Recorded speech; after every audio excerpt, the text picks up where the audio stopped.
जिस जनरेशन के बारे में अक्सर ये कहा जाता है कि ये जनरेशन किसी लायक नहीं है, कुछ नहीं कर पाएगी, इसी जनरेशन ने, इसी जेन जी ने नेपाल में सरकार गिरा दी है। नेपाल के प्रधानमंत्री केपी शर्मा ओली को मजबूर कर दिया इस्तीफा देने पर। अब वो बात अलग है कि प्रोटेस्ट इस हद तक पहुंच गया है कि प्रधानमंत्री के घर पर भी आग लगा दी गई है। पार्लियामेंट भी आग की लपटों में घिर चुका है। प्रोटेस्टर्स के दोबारा फाइनेंस मिनिस्टर को तो सड़कों पर निकाल कर जूतों से मारा गया है। और इसी सब के बीच में अनफॉर्चुनेटली डेथ हुई पूर्व प्रधानमंत्री की वाइफ की, जब उनके घर पे आग लगा दी गई थी। तो ऐसे में सवाल उठता है कि आखिर क्या वजह इन सब गुस्सों के पीछे? क्या सिर्फ सोशल मीडिया बैन करने की वजह से हमें ये सब देखने को मिल रहा है? तो इसका जवाब है दोस्तों नहीं, इसके पीछे कारण इससे भी कहीं ज्यादा और गहरा है। तो आइए समझते हैं आज की इस वीडियो में। तो ये बात है 8 नवंबर 2025 की। नेपाल की राजधानी काठमांडू में हजारों लोग की भीड़ इकट्ठा हुई थी प्रोटेस्ट करने के लिए।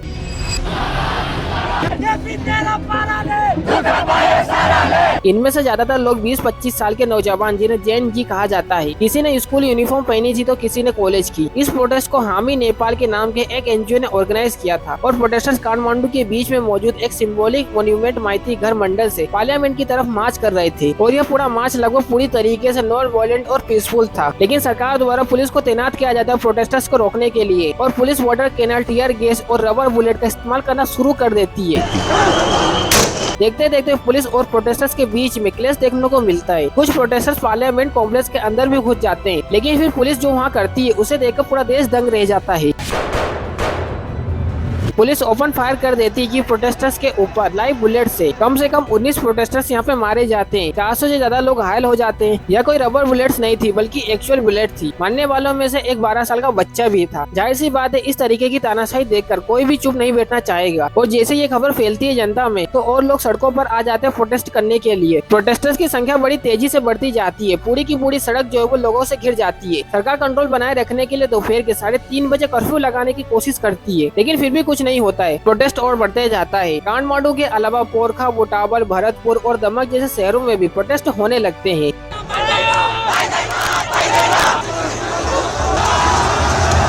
इन प्रोटेस्ट के पीछे क्या होने का एक कारण, जिसकी बात सबसे ज्यादा की गई है मीडिया में, और वो है सोशल मीडिया ऐप पर बैन लगाया जाना नेपाल में। देखिए दोस्तों, असलियत में ये एक कारण जरूर है, लेकिन इससे बड़े कई ज्यादा और कारण है, जैसे कि करप्शन, सरकार की मिस गवर्नेंस, बढ़ती बेरोजगारी और सरकार में बैठे मंत्रियों का नेपोटिज्म। इन सब की बात आगे करेंगे, लेकिन पहले सोशल मीडिया वाले पॉइंट पर आए। तो नवंबर 2023 में सोशल मीडिया कंपनीज को ministry of communication and nation technology के पास मैंडेटरी रजिस्ट्रेशन कराने और लोकल प्रोविजन स्टेबलाइज करने को कहा गया था। देखिए, नेपाल की सरकार ने ये कहा था कि head speech, fake news, fraud और बाकी जो क्राइम है उसको रोकने के लिए जरूरी है, इसलिए हम ऐसा कर रहे हैं। सरकार ने इस चीज को लेकर 5 पब्लिक नोटिस भी जारी किए थे बाद में, लेकिन 5 सोशल मीडिया प्लेटफॉर्म को छोड़कर किसी भी बड़े प्लेटफॉर्म ने रजिस्ट्रेशन नहीं करवाया। जिस कंपनी ने रजिस्ट्रेशन करवाया उसमें सिर्फ एक बड़ा नाम शामिल था, चाइना का टिकटॉक। इसी बीच नेपाल के सुप्रीम कोर्ट ने भी अपने ऑर्डर में सरकार को रजिस्ट्रेशन न कराने वाले सोशल मीडिया प्लेटफॉर्म को बैन करने की अनुमति दे दी थी। फिर इसी साल 28 अगस्त की बात है, सरकार सोशल मीडिया प्लेटफॉर्म को कहती है कि 3 सितंबर तक अगर आपने रजिस्ट्रेशन नहीं करवाया तो आपको बैन कर दिया जाएगा। लेकिन ज्यादातर सोशल मीडिया कंपनीज ने ऐसा नहीं किया और इसी कारण से 26 सोशल मीडिया प्लेटफॉर्म को देश ने बैन कर दिया। Facebook, Instagram, WhatsApp, YouTube, Snapchat और ट्विटर जैसे सभी बड़े सोशल मीडिया प्लेटफॉर्म इसमें शामिल थे, एक्सेप्ट टिकटॉक। प्रोटेस्टर्स का कहना है कि सरकार ने ऐसा इसलिए किया था ताकि वो सोशल मीडिया प्लेटफॉर्म को कंट्रोल कर सके और जनता की जो आवाज है उसको दबा सके। Social media ban by the government extremely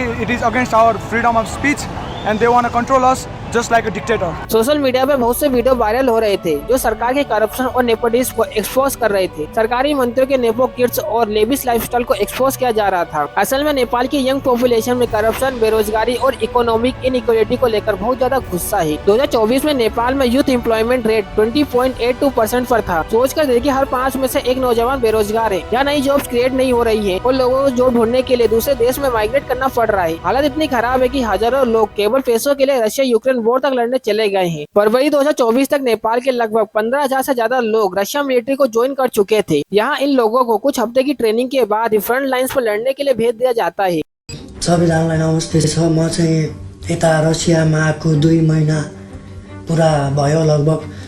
अनि मैले चाहिँ रसियामा आएर चाहिँ धेरै दुःख पाएँ। मैले त्यही नै हो। अनि त्यहाँ चाहिँ धेरै गाह्रो छ हामीलाई सर्भाइभ गर्नको लागि। और इसी कारण से रशिया यूक्रेन वॉर में कई नेपाली सिटीजन भी मारे गए हैं। मौत का खतरा होने के बावजूद ये लोग रशिया जाते हैं क्योंकि नेपाल में इनके लिए जो जॉब अपॉर्चुनिटी है वो इतनी कम है और रशिया अपनी आर्मीज को ज्वाइन करने के लिए इन्हें लोकेटिव ऑफर भी देता है। कुछ फाइटर्स का कहना है कि वो बोनस और सैलरी को मिलाकर $4000 पर मंथ कमा लेते हैं, जो 5 लाख नेपाली रुपए से ज्यादा होते हैं। अब इन हालातों को देखकर अगर नेपाल के पॉलिटिशियन थोड़ी हमदर्दी दिखाते, थोड़ी एम्पैथी दिखाते तो शायद सिचुएशन इतनी बिगड़ती नहीं, लेकिन हुआ इसका ही उल्टा। नेपाल में पॉलिटिशियन के बेटे अपने लग्जरी लाइफस्टाइल को शो ऑफ करने लगे। एकातिर नेपाली नेताका छोराछोरी र नाति नातिनाहरूले कति आरामदायी जीवन बाँचिरहेका छन् भन्ने देखाउने तस्बिरहरू, जसमा उनीहरूको विदेश ट्रिप, शानदार पार्टी अनि महँगो सामानहरूको कलेक्सन देखिन्छ।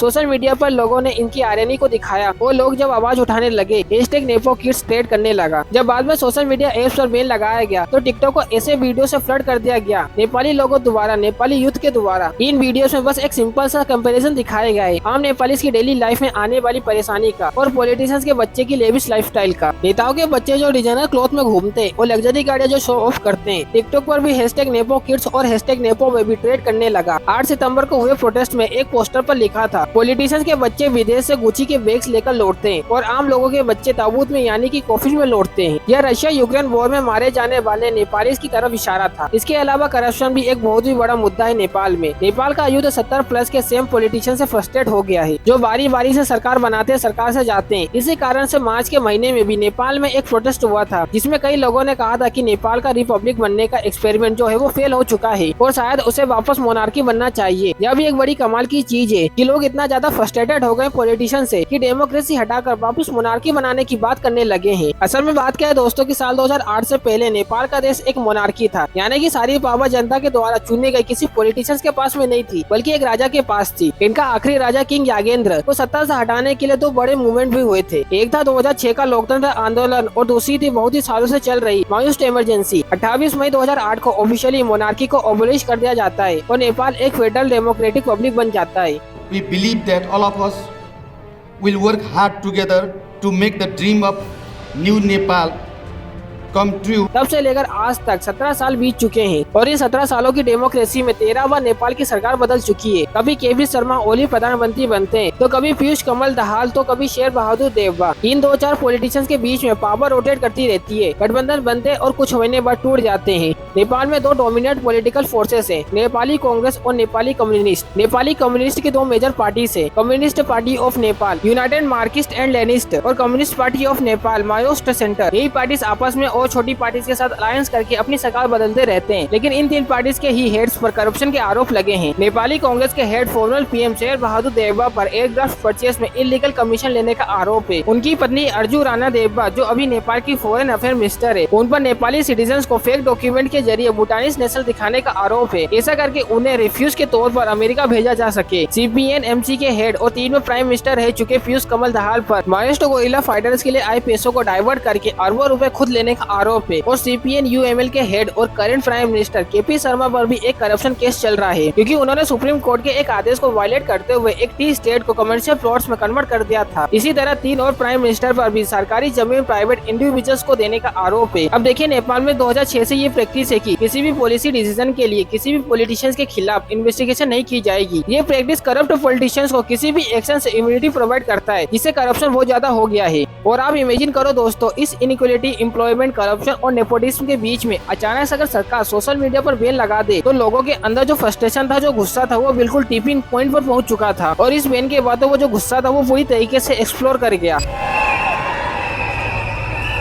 असल में बात क्या है कि सोशल मीडिया एप्स पर बैन लगाने से नेपाल में एम्प्लॉयमेंट के जो थोड़े बहुत भी जरिए बचे थे वो भी खतरे में आ गए। नेपाल की इकोनॉमी में टूरिस्ट एक बहुत ही बड़ा रोल प्ले करता है। आउटरीच और बुकिंग्स के लिए सोशल मीडिया पर बहुत ही डिपेंड है। इस बैन ने इस पूरी इंडस्ट्री को पूरी तरीके से डिस्टर्ब कर दिया। इसके अलावा लाखों नेपाली फैमिलीज भी इम्पैक्ट हुई जो ऑनलाइन मैसेजिंग ऐप का इस्तेमाल करती थी। विदेश में काम करने वाले अपने फैमिली मेंबर से कॉन्टेक्ट करने के लिए एक एस्टिमेट के अनुसार जॉब और स्टडी के लिए लगभग 70 लाख से ज्यादा नेपाली बाहरी देश में रहते हैं। और देखिए दोस्तों, इस चीज ने प्रोटेस्ट को और ज्यादा फ्यूल कर दिया। और फिर दोस्तों, जब लोग पीसफुली सड़कों पर उतरे प्रोटेस्ट करने के लिए तो नेपाल की सरकार ऐसे रिएक्ट करती है जैसे ही कोई ऑथोरिटेरियन सरकार हो। प्रोटेस्ट भी नहीं करने देना, पुलिस को उतारो और लोगों पर गोली चलाना शुरू कर दो। सरकार अपने बहन को डिफेंड करने के लिए वही नेशनलिस्ट का पुराना आर्ग्यूमेंट का सहारा भी लेती है, जो अक्सर सरकार अपने खिलाफ क्रिटिसिज्म को दबाने के लिए करती है। प्रधानमंत्री कहते हैं कि वो वॉयलेंस के खिलाफ है, कुछ ऐसा एक्सेप्ट नहीं करेंगे जिससे देश कमजोर हो जाए, लेकिन अंत में सरकार को प्रोटेस्टर्स के आगे झुकना ही पड़ता है। पहले होम मिनिस्टर ने मोरल ग्राउंड पर इस्तीफा दे दिया और सोशल मीडिया एप्स पर लगा बैन को हटा दिया, लेकिन इसके बाद भी प्रोटेस्टर शांत नहीं हुए। प्रधानमंत्री और राष्ट्रपति के घरों में भी आग लगा दी जाती है, यहाँ तक कि अपोजिशन लीडर के घरों में भी आग लगा दी जाती है। आर्मी को हेलीकॉप्टर्स का इस्तेमाल करके मंत्रियों और अफसरों को इक्यूवेट करना पड़ता है। फाइनली जाकर 9 सितंबर लगभग 2 बजे प्रधानमंत्री केपी शर्मा ओली भी इस्तीफा दे देते हैं। एक सिस्टमेटिक रिफॉर्म की मांग की जा रही है। नेपाल के आर्मी चीफ नेशन को एड्रेस किया है और पीस की मांग कर रही है। नेपाल का देश एक लाइव एग्जांपल है दोस्तों कि क्या होता है जब जनता की आवाज को पूरी तरीके से खत्म करने की कोशिश की जाती है, जब करप्शन, नेपोटिज्म और बेरोजगारी जैसे असली मुद्दों को इग्नोर कर दिया जाता है।